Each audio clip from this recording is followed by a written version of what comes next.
l'entreprise, est-ce qu'on peut dire que c'est de l'innovation sociale? Est-ce qu'on peut dire que ça représente une innovation sociale et qu'on est sur le champ sociétal? C'est oui, innovation sociale, innovation managériale. Oui, parce que ça vous oblige à repenser l'entreprise. Quand on travaille sur la diversité, vous avez un certain nombre d'impacts que nous on a pu démontrer. Alors certains ont pu prendre une étude qu'on a fait avec Accenture, dans laquelle on a évalué les impacts de l'association que je dirige qui s'appelle Passeport Avenir.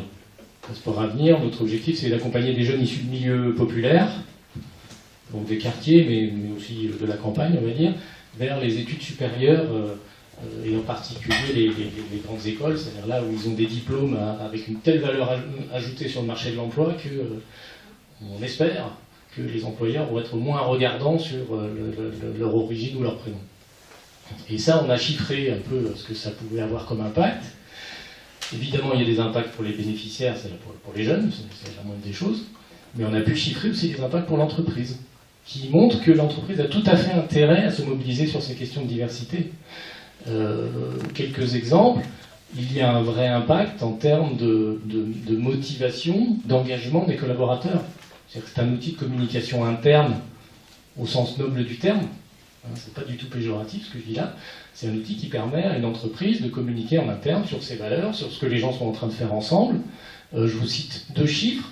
Pour les gens qui s'engagent dans les programmes de Passeport Avenir, qui sont des managers, vous avez 97% d'entre eux qui disent qu'ils en retirent une fierté d'appartenance à leur entreprise.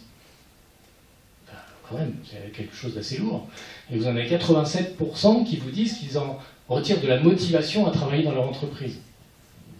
Quand on sait aujourd'hui la distance qui se crée avec le monde de l'entreprise, quand on sait aujourd'hui le lien de plus en plus désincarné qui se crée entre l'entreprise et le collaborateur, ça fait du sens. On recrée une histoire. Je vous donne un autre élément qui à mon sens, est intéressant en termes d'innovation, c'est que ce que les entreprises nous disent aussi, c'est qu'en travaillant sur ce genre de programme, on s'oblige aussi à repenser le modèle RH. On sort d'un modèle de réussite unique. On essaye de s'intéresser à comment aller chercher les talents là où ils sont, en se débarrassant des stéréotypes, en se débarrassant de tout le bain socio-culturel dans lequel la personne a pu grandir, pour s'intéresser fondamentalement à ses compétences et à son potentiel. Et moi, je crois que le métier des RH, c'est ça. Donc je suis persuadé que la diversité, c'est un outil de performance RH, et je vais vous dire, j'ai pas le sentiment, finalement, en étant passé de l'autre côté, là, du côté des militants, j'ai pas le sentiment de faire un autre métier que le métier que je faisais avant. Je reste des RH. Je vous cite un élément qui va dans ce sens-là, pour vous indiquer un peu comment on essaye d'inciter nos entreprises à réfléchir sur leur modèle. On a fait une étude il y a 2 ans, où on a interrogé les DRH des entreprises, en leur demandant, mais en gros, pourquoi vous recrutez toujours les mêmes? Pourquoi vous allez toujours dans les grandes écoles, commerce, ingénieur? Et alors ils vous répondaient, ah oui, mais on cherche l'excellence. Très bien. Qu'est-ce que vous appelez l'excellence? Donc on s'est attelé avec eux à essayer de comprendre ce qu'ils appelaient l'excellence. Donc on a enlevé les compétences techniques. Bon, quand on est ingénieur, il faut faire des calculs. Bon, ça on l'a mis de côté. Et on s'est attaché aux compétences comportementales. C'est-à-dire qu'on a fait une grille en disant, voilà, une série de compétences comportementales sur le savoir-être, la créativité, la capacité d'adaptation, la gestion de projet, etc., etc. Et on a demandé à nos DRH, maintenant vous allez nous dire qu'est-ce que vous appelez des compétences d'excellence. Réfléchissez aux gens qui ont fait chez vous un excellent parcours professionnel et dites-nous ce qu'ils ont en point commun. Donc ça, on l'a ressorti. Et ce qui est étonnant, c'est que quand on regarde ces résultats, on s'aperçoit que ce que les DRH mettent en avant au nom de l'excellence, bah, c'est pas forcément des choses qu'on apprend bien à l'école. Il y a 2 éléments saillants. Le premier point, c'est la créativité. Bah, la pédagogie de la créativité en France, dans les grandes écoles, elle reste à parfaire, on va dire. Il y a un deuxième point, c'est la capacité d'adaptation. Voilà. Donc ça, c'est des éléments intéressants. Et alors après, on a fait un deuxième travail, c'est que moi j'ai été interroger les jeunes de Passeport Avenir, qui sont issus de milieux populaires, qui ont surmonté des obstacles importants. Alors c'est pas des, comment dire, c'est pas des bacs S mention très bien, hein, ceux qu'on va chercher. Nous, c'est plutôt les gens qui ont des accidents de parcours, des gens qui sont passés par des bacs techno, des bacs pro, qui ont fait un BTS dans un quartier et qu'on a été récupérés après, qui passent par des filières parallèles. C'est ce public-là qui nous intéresse. Et quand on a regardé les qualités qu'ils pouvaient avoir par rapport aux autres étudiants, eh ben on s'est aperçu qu'ils étaient très très bons sur ces deux éléments, la créativité et la capacité d'adaptation. Alors je dis ça, mais derrière, il y a tout un tas de comportements décrits. Hein. Enfin, c'est juste pour vous donner l'élément clé.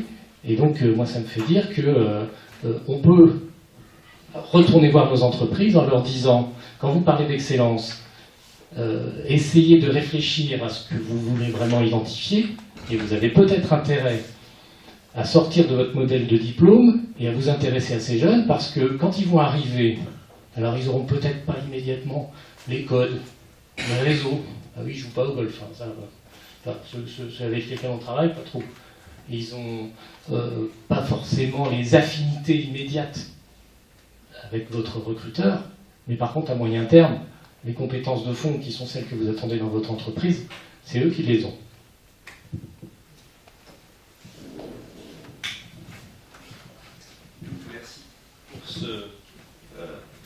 Merci pour cette expérience. Au-delà du parcours personnel, il y a une vraie conviction, il y a un militantisme qu'on peut saluer au Cercle national du coaching, puisqu'on travaille aussi sur ces questions sociétales et on a ce militantisme. Je propose d'avoir un moment de prise de parole et de questionnement à nos conférenciers, mais d'abord de laisser la parole à Marc-Henri Bernard, parce que là nous avons une expérience et le lien il est fait, il est construit avec justement une politique RH qui ose, mais quand même on est toujours attendu si ça ne fonctionne pas, quand on va sur ce terrain un petit peu innovant justement. Donc je vais te laisser te présenter un petit peu et puis présenter ton expérience et qu'est-ce que tu peux dire de parlant à l'auditoire ce soir. Bien, bonsoir à tous et à toutes. Donc moi je suis DRH de Christophe, donc société d'orfèvrerie depuis maintenant 1 an et demi, mais j'ai un parcours dans les ressources humaines depuis plus de 20 ans, qui m'a conduit notamment, et c'est de ça que je vais vous parler ce soir, à passer 6 années chez PepsiCo France, donc en tant que DRH, dans une structure qui à l'époque était une petite entité en France, puisqu'elle faisait 270 personnes, elle était en croissance, dans un groupe qui fait lui-même 200 000 collaborateurs, donc c'est vraiment une toute petite filiale, dans laquelle en fait on avait un souci à la fois d'attractivité et de visibilité, puisqu'en fait PepsiCo, personne ne connaissait à part Pepsi-Cola, et encore, mais généralement le grand public ne savait pas que nous faisions aussi Tropicana, les Chips Lay's, les céréales Quaker, plus tard Lipton Ice Tea, Benenut et bien d'autres marques, liquides ou solides. Donc l'idée en fait c'était dans un premier temps de générer la visibilité sur l'entreprise pour attirer les talents dans l'organisation qui était en croissance. Donc outre les résultats économiques qui étaient plutôt satisfaisants, on avait donc un déficit de notoriété sur le marché du travail et c'est la raison pour laquelle on a commencé à participer à l'enquête Great Place to Work, donc les entreprises où il fait bon travailler, en essayant de mettre en évidence ce qu'on faisait de plutôt intéressant d'un point de vue ressources humaines pour générer de l'attractivité. Alors, mon propos, c'est pas de vous faire la vente de Great Place to Work sur laquelle on a concouru et sur laquelle l'entreprise concourt toujours aujourd'hui et avec succès, puisqu'elle est depuis maintenant quasiment 10 ans dans le top 10 des entreprises où il fait bon travailler et numéro 1 ou numéro 2 depuis 2009. Et juste pour vous décrire quelques actions qu'on a pu mettre en place sur la diversité, justement, puisque c'est le propos de ce soir, pour essayer de faire changer les comportements dans une organisation, je parle de l'organisation en France, qui était relativement peu ouverte à la diversité, même si un certain nombre de entre guillemets, prérequis étaient déjà là, 50% d'hommes, 50% de femmes, toutes les races, toutes les religions représentées dans l'organisation, et ça ne posait aucun problème, mais avec une vraie difficulté sur les parcours de formation initiaux ou les expériences précédant l'intégration chez PepsiCo. Globalement, pour la faire courte, le profil type de quelqu'un qui est rentré chez PepsiCo, c'était un bac plus 4 plus 5 école de commerce, première expérience ou débutant. Voilà. Et donc on le lançait dans le grand bain, en général sur une fonction commerciale de responsable de secteur, donc de commercial terrain, pour après, au travers de la promotion interne, pouvoir gravir des échelons dans l'organisation, organisation en croissance, donc qui évidemment générait plutôt une aspiration d'un certain nombre de bons collaborateurs. Alors pour vous donner juste une illustration de ce que ça pouvait induire comme comportement, 2 ou 3 ans avant mon arrivée, l'entreprise avait lancé justement pour sourcer des candidats sur le terrain, puisque ça maillait tout le territoire national, avait lancé un système de cooptation. Donc vous recommandez quelqu'un dans votre entourage, vous le présentez à l'entreprise, s'il est retenu par l'entreprise, au terme de la période d'essai, on vous verse une prime de cooptation. Et donc, quelque part, vous garantissez, entre guillemets, la qualité